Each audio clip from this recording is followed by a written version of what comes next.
पहाटे 4:30च्या सुमारास टेम्पोच्या धडकेत सोलापूर शहरातील 3 तरुण जागीच ठार झाले। अपघातानंतर दुचाकीवरील दोघे बाजूला रस्त्यावर पडले होते। एक जण टायर खाली आला होता, त्याला बाजूला आणून त्या दोघांजवळ ठेवले। त्यावेळी रस्त्याने जाणारा एक व्यक्ती जोरात ओरडला आणि घाबरून मी पळून गेलो असं टेम्पो चालक प्रवीण संजय खराडे राहणार शिरसगाव काटा, जिल्हा पुणे हे म्हणाल्याचे पोलीस सूत्रांनी सांगितले। अहिल्यानगर जिल्ह्यातील पारनेर तालुक्यातील सुपा गावातून टेम्पो क्रमांक MH16 CE 9147 मध्ये कोल्ड्रिंक्स भरून संशयित आरोपी प्रवीण खराडे सोलापुरात आला होता। त्यावेळी रूपा भवानी मंदिराजवळील चौकात टेम्पो समोर आलेल्या दुचाकीला जोरात धडक बसली। त्या अपघातात दुचाकीवरील नागेश प्रकाश गवंडी वय 27 राहणार रविवार पेठ, रोहन अशोक कोरे वय 23 राहणार श्रीशैल नगर भवानी पेठ व बसवराज सुनील चंचेट्टी वय 25 राहणार बळशेट्टी नगर शिळगी या तरुणांचा मृत्यू झाला।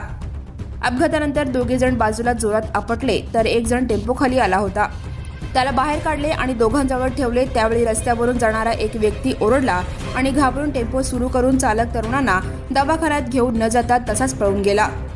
पोलिसांनी टेम्पोच्या मालकाचा शोध घेऊन चालकाची माहिती घेऊन त्याला रात्री 12:30 वाजता अटक केली। तेथून जोडभाई पेठ पोलीस सोलापुरात आले। मंगळवारी दिनांक 17 रोजी दुपारी 1च्या सुमारास त्याला न्यायालयात हजर करण्यात आले।